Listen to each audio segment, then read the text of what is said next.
محترم شوال المکرم شریف کا پہلا جمعۃ المبارک ہے۔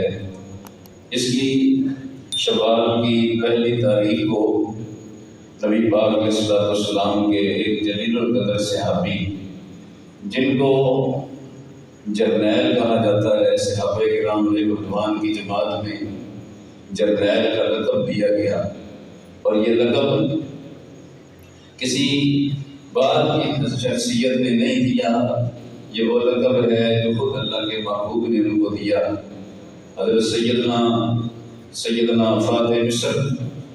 حضرت سیدنا عبداللہ بن عمر بن عاص، حضرت عمر بن عاص رضی اللہ تعالیٰ عنہ،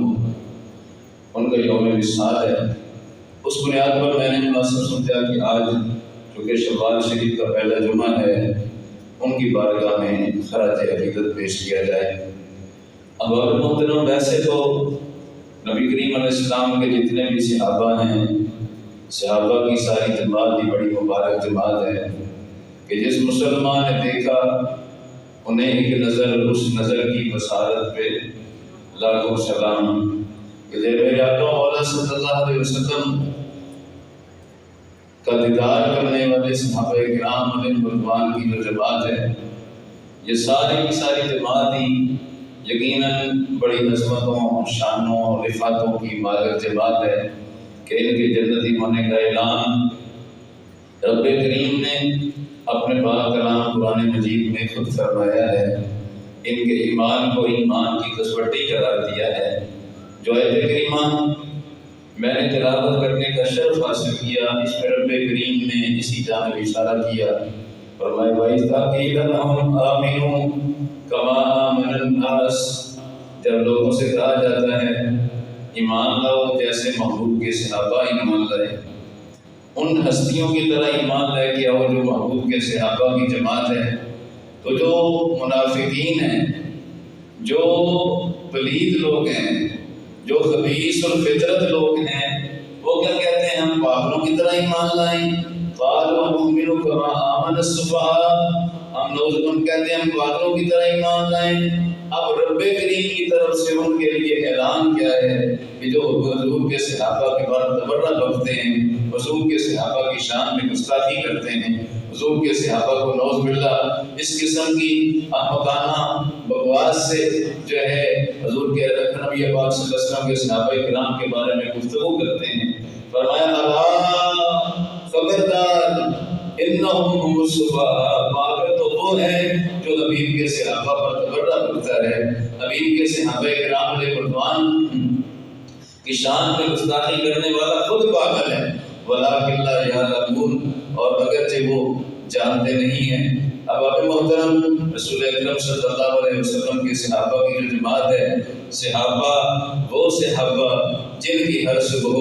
عید ہوتی تھی، خدا کا قرب حاصل تھا، نبی کی دید ہوتی تھی۔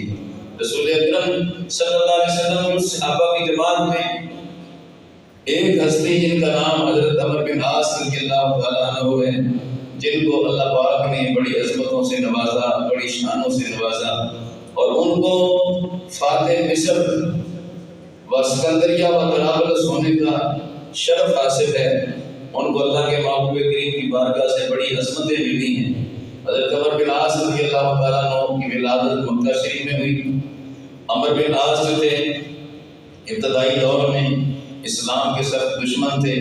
بلکہ باپ دادا سے باپ سے ہی یہ دشمنی چلی آ رہی تھی۔ دشمنی کا یہ عالم تھا کہ ابتدائی جنگوں میں بھی، بدر، احد، خندق وغیرہ میں بھی کفار کی طرف سے آئے، اور عداوت اس قدر زیادہ تھی کہ جب مسلمان لوگ دڑ دڑ مسلمان ہونے لگے تو پھر بھی یہ کہتے تھے کہ سارے قریش کے لوگ بھی مسلمان ہو جائیں تو میں اسلام قبول نہیں کروں گا۔ جب حدیبیہ کے بعد صورتحال کچھ بدلنا شروع ہوئی تو عمر بن عاص جو تھے، ان کو ایک روایت کے مطابق تو یہ ہے کہ انہوں نے اپنے ساتھیوں سے مشورہ کیا کہ ہم شام میں چلے جائیں، یہاں تو لوگ جو ہے مسلمان ہونا شروع ہو گئے، اور ایک روایت کے مطابق کفار مکہ نے اپنا ان کو قاصد بنا کر، جو اپنے تین قاصد بنا کر بھیجے تھے، ان میں ایک یہ بھی تھے کہ مسلمانوں کو ہمارے حوالے کیے ہیں جو ہم شام میں مقیم تھے۔ عمرو بن عاص جب شاہ حبشہ جناب نجاشی کے پاس پہنچے اور اپنا مدعا پیش کیا کہ جو مسلمان ہونے والے لوگ ہیں ان کو ہمارے حوالے کر دیا جائے، شاہ حبشہ حضرت نجاشی رضی اللہ عنہ نے کہا عمرو بن عاص یہ کبھی نہیں ہو سکتا کہ میں مسلمانوں کو تمہارے حوالے کر دوں۔ پھر جب عمرو بن عاص سے شاہ حبشہ جناب نجاشی نے رسول اکرم صلی اللہ علیہ وسلم کے بارے میں گفتگو کی، اس گفتگو کا خلاصہ نچوڑ یہی تھا کہ شاہ حبشہ نے جناب نجاشی رضی اللہ عنہ نے کہا عمرو بن عاص میں اللہ کی قسم گواہی دیتا ہوں کہ محمد صلی اللہ علیہ وسلم اللہ کے رسول ہیں، اللہ پاک جل شانہ کے سچے نبی ہیں، اللہ پاک جل شانہ کی ذات کے وہ سچے رسول ہیں۔ عمرو بن عاص پر جناب نجاشی کی باتوں کا بڑا اثر ہوا اور دل میں اسلام کی محبت جو ہے پیدا ہونا شروع ہو گئی۔ وہاں پر ہی جناب ایک روایت کے مطابق وہیں پر ہی شاہ حبشہ کے ہاتھ پر حضرت عمرو بن عاص رضی اللہ عنہ نے اسلام کو، اور یہ بھی ایک بڑا مرکزی بات ہے کہ جب شاہ حبشہ ہے یہ صحابی نہیں تھے، شاہ حبشہ تو تابعی ہوئے کہ کلمہ پڑھنے کے بعد وہ کلمہ پڑھ کے رسول اکرم کا دیدار نہ کر سکے، تابعی تھے۔ عمرو بن عاص رضی اللہ عنہ نے سب سے پہلے اسلام شاہ حبشہ کے ہاتھ پر قبول کیا، یعنی ایک تابعی کے ہاتھ پر اسلام قبول کیا، پھر مدینہ منورہ میں رسول اللہ کی بارگاہ میں حاضر ہو کر شرف صحابیت حاصل کر شاہ حبشہ کے پاس سے نکل کر مدینہ سے اپنا گھوڑا وہ مدینہ شریف کے رستے پر لگایا۔ رستے میں عثمان بن طلحہ اور خالد بن ولید رضی اللہ تعالیٰ عنہما یہ بھی دونوں اسلام قبول کرنے کے جذبے سے جا رہے تھے۔ عمرو بن عاص کی شناسائی تو پہلے تھی، ان سے پوچھا کہ تم کدھر جا رہے ہو؟ عمرو بن عاص نے کہا کہ میں تو رسول اللہ کا کلمہ پڑھنے جا رہا ہوں۔ عثمان بن طلحہ رضی اللہ عنہ خالد بن ولید نے کہا ہمیں بھی ساتھ لے چلو، ہم بھی رسول اکرم صلی اللہ علیہ وسلم کا کلمہ پڑھنے جائیں گے۔ نبی پاک صلی اللہ علیہ وسلم کی بارگاہ میں یہ تینوں حضرات جب حاضر بارگاہ ہوئے، رسول اکرم صلی اللہ علیہ وسلم کا کلمہ پڑھنے کا شرف پایا تو اللہ کے حبیب نے اس موقع پر ارشاد فرمایا کہ مکہ شریف میں اپنے جگر گوشے ہمارے حوالے ہمیں دے دیے ہیں، ہماری گود پہ ڈال دیے ہیں۔ اللہ اکبر حضرات، حضرت عمرو بن عاص رضی اللہ تعالیٰ عنہ سرکار نے کلمہ تو پڑھ لیا مگر آنکھوں سے آنسو تھمنے نہیں پا رہے تھے، تھم نہیں رہے تھے، رک نہیں رہے تھے۔ اللہ کے محبوب کریم صلی اللہ علیہ وسلم سرکار نے فرمایا عمرو بن عاص اب تو کلمہ پڑھ لیا، اب کیا ہوا؟ اے اللہ کے حبیب کریم علیہ السلام، عمرو بن عاص کی عرض یہ ہے حضور، عمرو بن عاص عرض کرنے لگے حضور مجھے اپنی پچھلی زندگی یاد آ رہی ہے جو میں نے اسلام کی عداوت میں گزاری ہے، حضور پچھلے ساری زندگی کے گناہ جو ہے مجھے یاد آ رہے ہیں۔ اللہ اکبر حضرات، اللہ کے محبوب کریم نے فرمایا عمرو بن عاص جو اسلام ہے، ان الاسلام یہدی ما کان قبل وما قال نبی صلی اللہ علیہ وسلم، عمرو بن عاص اسلام گزشتہ ساری عمر کے گزشتہ ساری زندگی کے کفر کو، ساری زندگی کے گناہوں کو دھو ڈالتا ہے۔ جب تم نے کلمہ پڑھ لیا ہے تو یہ کلمہ ساری زندگی کے کفر کو دھو دیتا ہے، ساری زندگی کے گناہوں کو دھو ڈالتا ہے۔ رسول اکرم صلی اللہ علیہ وسلم کی زبان مبارکہ سے یہ جملہ سنا، دل کو ڈھارس ہوئی۔ اللہ اکبر حضرات، عمرو بن عاص رضی اللہ تعالیٰ عنہ وہ ہستی ہے کہ اللہ کے محبوب کریم کی بارگاہ سے ان کو بڑا شرف ملا، بڑا مقام اور مرتبہ ملا۔ یہ مقام و مرتبے کا یہ عالم ہے کہ آج کوئی تعریف کسی کی کرتا ہے، وہ صوفی کرے گا، کوئی عالم کرے گا، کوئی پیر کرے گا، کوئی حاجی کرے گا، کوئی نمازی کرے گا، پر عمرو بن عاص رضی اللہ تعالیٰ عنہ وہ ہستی ہے کہ جن کو نیکوکار ہونے کا شرف، جن کو جن کی نیکوکاری کا جو ہے اللہ کے محبوب پاک صلی اللہ علیہ وسلم کی زبان منور سے چرچا ہوتا ہے۔ ترمذی شریف میں حدیث ہے، رسول اکرم صلی اللہ علیہ وسلم نے ارشاد فرمایا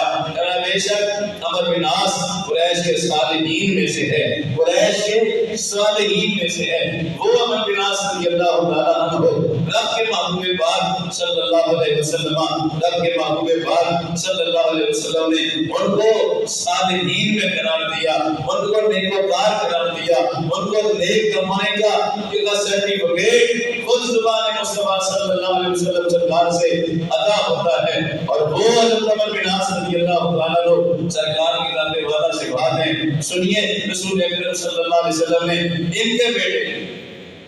عبداللہ کے بارے میں جملہ ارشاد فرمایا ہے، مسلم امام احمد میں وہ جملہ موجود ہے، فرمایا عبداللہ کا گھر عبداللہ اور عبداللہ کے جو گھر ہے، اس کے جو ماں باپ ہیں، نیما بڑے اچھے لوگ ہیں، یا ان کو اچھائی یہ جو اچھائی کا جو شرف سرٹیفکیٹ ہے وہ بھی اللہ کے حبیب کریم علیہ السلام کی زبان منور سے عطا ہوا ہے۔ اور حضرت عمر بن عاص رضی اللہ تعالیٰ عنہ وہ ہستی ہے، اللہ اکبر حضرات، رسول اکرم صلی اللہ علیہ وسلم نے ان کے لیے دعائیں فرمائی۔ سیدنا جابر فرماتے ہیں ایک موقع پر اللہ کے محبوب کریم علیہ السلام چادر لے کر لیٹے ہوئے تھے، حضور آرام فرما تھے، اچانک رسول اللہ صلی اللہ علیہ وسلم سرکار کی زبان منور سے نکلا، اللہ عمر پر رحم فرمائے، اللہ عمر کی بخشش فرمائے، اللہ عمر کی بخشش فرمائے، رحم فرمائے۔ 3 بار یہ جملہ رسول اللہ نے فرمایا۔ رسول اکرم علیہ السلام سرکار بیدار ہوئے، ہم نے رس کیا، اے اللہ کے حبیب، عمر نام کے تو آپ کے بہت سارے صحابہ ہیں، یہ کس عمر کی بات ہے، کس کو یہ شرف دیا جا رہا ہے، کون عمر ہیں کہ جن کی بخشش کی رحمت کی دعائیں آپ کی زبان منور سے نکل رہی ہیں؟ رسول اکرم صلی اللہ علیہ وسلم نے فرمایا وہ میرا عمر بن عاص ہے کہ جب بھی میں نے صدقے کی تلقین کی ہے، اللہ اکبر،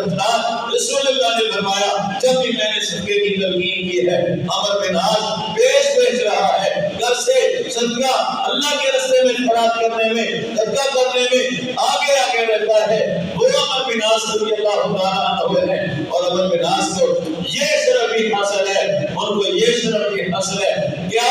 کہ جب بھی کوئی جنگی معاملات میں مشاورت کرنا ہوتی تو رب کے محبوب کریم علیہ السلام حضرت عمر بن عاص کو طلب فرماتے، عمر بن عاص نے مشورہ فرماتے، اور بہت سارے لشکروں کے موقع کے حوالے سے اللہ کے حبیب کریم علیہ السلام نے سپہ سالاری کا بھی، امیر ہونے کا بھی ان کو شرف بخشا ہے۔ اللہ اکبر،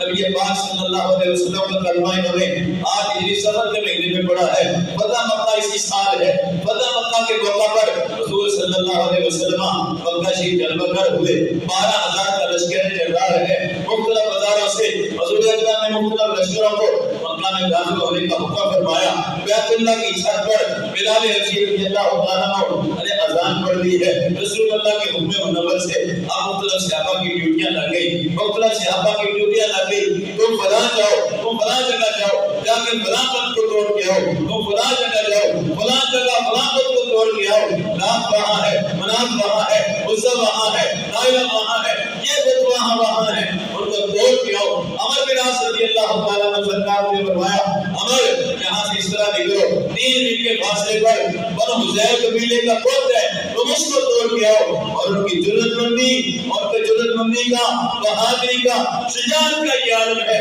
کسی کو ساتھ نہیں لیا، اکیلے ہمت کو توڑنے کے لیے چل دیے۔ حضرات وہاں پر پہنچے، وہاں اس کا مجاور چوکیدار موجود ہے۔ عمر بن عاص کو اجنبی دیکھا، اجنبی شخص کو دیکھ کر کہنے لگا، اس کی پوجا کرنے والے وہ لوگ آتے جاتے رہتے ہیں، مگر آج تمہیں پہلی مرتبہ دیکھا ہے، تم کون ہو؟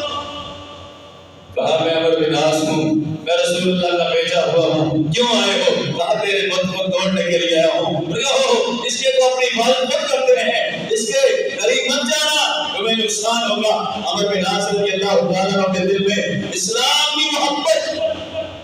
کیسے گھر کر چکی تھی، تلوار نکالی اور بت کے ٹکڑے ٹکڑے کر دیے۔ یہ اپنی بات کرتا ہے، اسی کی بات کر رہے تھے۔ اب وہ جو مجاور تھا، وہ چوکیدار میں گردان بن کے بیٹھا تھا، کہنے لگا اس کو تم نے توڑ دیا، اب تو میرا دل بھی اسلام کی محبت کی طرف مائل ہو گیا، مجھے بھی رسول اللہ کا کلمہ پڑھاؤ۔ دونوں رسول اللہ کی بارگاہ میں حاضر ہو گئے۔ اللہ اکبر، عمر بت کو توڑ دیا، کہا سرکار بت کو بھی توڑ دیا، اور جس کے دل میں محبت کی محبت تھی اس محبت کو بھی میں نے چکنا چور کر دیا ہے، اس نے بھی آپ کا کلمہ پڑھ لیا ہے۔ اللہ اکبر، وہ عمر بن عاص رضی اللہ تعالیٰ عنہ سرکار کی ذات والا سے بات ہے، عمان کے علاقے میں بہت بڑا قبیلہ ہے، آگ کا مجاری ہے۔ رسول اکرم صلی اللہ علیہ وسلم سرکار کو معلومات ملی کہ وہاں کی پوجا کرنے والے لوگ ہیں، دعوت اسلام کے لیے رسول اللہ نے مکتوب لکھا، پتہ چلا وہاں 2 سگے بھائی ہیں جو قبیلے کے سردار ہیں۔ اللہ کے حبیب کریم نے خط لکھا، دعوت اسلام بھی آپ خط لے جانے کے لیے صحابہ کی جماعت میں حضور اکرم صلی اللہ علیہ وسلم نے اپنی نظر رحمت فرمائی، دعوت اسلام پہ اور ان کی جنگی حکمت عملی اور ان کی جناب تدبر کا یہ عالم ہے۔ حضرت عمر بن عاص رضی اللہ تعالیٰ عنہ کہہ رہی عمان میں پہنچے، وہاں صورت احوال کا جائزہ لیا، پتہ چلا جو بڑا بھائی ہے سخت مزاج ہے، چھوٹا بھائی ہے نرم مزاج ہے، اس سے جا کر ملے، اس کو بٹھایا، اچھے طریقے سے اس سے گفتگو کی، خط کھولا، رسول اللہ کا خط اس کے سامنے رکھ دیا۔ اس نے جیسے ہی رسول اکرم صلی اللہ علیہ وسلم کا خط پڑھا، اس کے دل کی دنیا بدل گئی۔ اس نے رسول اکرم صلی اللہ علیہ وسلم کا کلمہ پڑھنے کا عزم کر لیا، فرمایا ہم یہ خط لے کر تم اپنے بھائی کے پاس جاؤ۔ وہ اپنے بڑے بھائی کے پاس گیا، سنو رسول اکرم صلی اللہ علیہ وسلم کا مکتوب، جیسے ہی اس نے بھی پڑھا اس کی دل کی دنیا بدلی، اللہ کے حبیب کریم کا کلمہ پڑھنے کا دونوں بھائیوں نے عزم کر لیا اور فوراً رسول اکرم صلی اللہ علیہ وسلم کا کلمہ پڑھ لیا۔ پھر اپنا سارا قبیلہ جو آج کی پوجا کرنے والے لوگ تھے ان کو جمع کر کے انہوں نے خطبہ دیا، کہا لوگوں آج کے بعد ہم بتوں کی پوجا کرنا کو چھوڑ کر ایک رب کی عبادت کریں گے، ایک رب کو سجدہ کریں گے، اللہ بات کا انتظار ہے۔ پھر رسول اکرم صلی اللہ علیہ وسلم کی بارگاہ میں جب حضرت عمر بن عاص نے اپنا پیغام پر بھیجا، قاصد بھیجا، یہ سارے کا سارا قبیلہ رسول اللہ کا کلمہ پڑھنے لگا۔ رسول اللہ مسکرائے، فرمایا 2 سال تم وہیں پر رہو، ان کو شریعت کی تعلیم دو، شریعت کی تبلیغ کرو۔ پھر ایک موقع ایسا آتا ہے وادی قرا جو 300 میل کے تقریباً فاصلے پر مدینہ پاک سے ہے، وہاں کا قبیلہ مسلمانوں پر چڑھائی کرنے کا ارادہ کر چکا۔ رسول اللہ نے صحابہ کا لشکر تیار کیا، اللہ اکبر، اور اس لشکر کا امیر کس کو بنایا، اس کا نام بھی حضرت عمر بن عاص رضی اللہ عنہ۔ 300 میل کا فاصلہ ہے، 300 ہی صحابہ کا لشکر کی تعداد ہے۔ امیر بنایا عمر بن عاص کو، سلاسل کنویں پر پہنچے، وہیں پر پڑاؤ کیا۔ فکر و تدبر کے مالک تھے، بڑے جنگی حکمت عملی میں ماہر تھے۔ اپنے قاصد پھر حضور کی بارگاہ میں روانہ کیا، اس کے حضور بندے تھوڑے ہیں، اپنے لشکر کی تعداد بڑھا دیجیے۔ رسول اکرم صلی اللہ علیہ وسلم سرکار نے 200 صحابہ کو مزید روانہ کیا، جن میں نبی اور رسولوں کے بعد جو سب سے افضل ہے حضرت ابوبکر صدیق بھی شامل تھے، عمر فاروق بھی شامل تھے، اور امیر حضرت ابو عبیدہ بن جراح کو بنایا، اور یہ لشکر حضرت عمر بن عاص رضی اللہ عنہ کے پاس پہنچ گیا۔ اس سارے لشکر کے امیر عمر بن عاص رضی اللہ عنہ سرکار تھے۔ اپنی جنگی حکمت عملی سے پھر ایک موقع پا کر انہوں نے حملے کا حکم دیا، کچھ لوگ مارے گئے، کچھ لوگ بھاگ گئے۔ کچھ صحابہ کرام نے کہا یہاں پیچھے بھاگنے والوں کے پیچھے جائیں گے، منع کر دیا۔ رات کا وقت ہوا، آگ جلانے کی بات سخت سردی کا عالم ہے، حضرت عمر بن عاص نے آگ جلانے سے بھی منع کر دیا۔ اللہ تعالیٰ نے مسلمانوں کو عظیم الشان فتح دی، واپسی رسول اکرم صلی اللہ علیہ وسلم کی بارگاہ میں مبارکباد پیش کی گئی، صحابہ حاضر بارگاہ ہو گئے۔ عرض کیا حضور باقی تو معاملہ سارا ٹھیک ہے، پر اسے یہ تو پوچھئے اے اللہ کے حبیب صلی اللہ علیہ وسلم، انہوں نے ہمیں کافروں کے پیچھے بھاگنے سے منع کیوں کیا، پھر آگ جلانے سے منع کیوں کیا؟ فرمایا عمر بن عاص بتاؤ دشمن بھاگ رہے تھے تو تم نے منع کیوں کیا؟ عرض کیا حضور میں نے کہا وہ اپنے قوم کی طرف بھاگ رہے تھے اور ہماری تعداد بھی تھوڑی تھی، ہمارے ایک آدمی ان کے گھروں میں چلا جاتا اور وہ ان کو شہید کرتے چلے جاتے تو پھر کیا بنتا؟ تعداد تمہاری پہلے تھوڑی تھی، آگ جلانے سے منع کیوں کیا؟ حضور تعداد تھوڑی ہونے کی بنیاد پر میں نے کہا آگ نہ جلائی جائے تاکہ مسلمانوں کا کی تعداد کون کو پتہ نہ چل سکے۔ اس موقع پر رسول اللہ نے فرمایا یہ جرنیل ہے، یہ جرنیل ہے۔ اللہ اکبر، اللہ رسول اکرم صلی اللہ علیہ وسلم نے اپنے صحابہ کرام علیہ رضوان کا ان کو جرنیل قرار دیا اور محبت رسول کا یاد ہے، فرماتے ہیں اللہ کی قسم ہے رسول اللہ سے بڑھ کر مجھے کوئی اور محبوب نہیں ہے، حضور کی ذات سے بڑھ کر مجھے کوئی اور عزیز نہیں ہے، میرے دل میں سب سے بڑھ کر جس عزیز سے محبت ہے وہ محمد مصطفیٰ کی ذات ہے، وہ اصلی ہے۔ اللہ اکبر، حضرت محترم یہ صحابہ کی محبت رسول ہے۔ اور حضرت عمر بن عاص رضی اللہ تعالیٰ عنہ کو اللہ اکبر صدیق اکبر کے دور میں بھی وہ غزوات میں عزمیں جنگوں میں شریک ہوتے رہے۔ فاروق اعظم کے دور میں 20 ہجری میں مصر کو فتح کرنے کا شرط جس ہستی کو ملا ہے وہ حضرت عمر بن عاص رضی اللہ تعالیٰ عنہ نے 22 ہجری میں سکندریہ کا مقام فتح کرنے کا جس ہستی کو شرف ملا ہے وہ عمر بن عاص ہے۔ 23 ہجری میں طرابلس کا مقام فتح کرنے کا جس ہستی کو شرف ملا ہے وہ عمر بن عاص ہے، اور مصر کے حاکم اور گورنر رہنے کا جس ہستی کو فاروق اعظم کے دور میں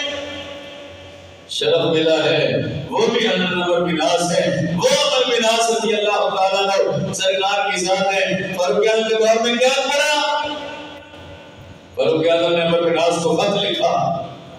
اللہ اکبر حضرت، عمر بن عاص کو خط لکھا،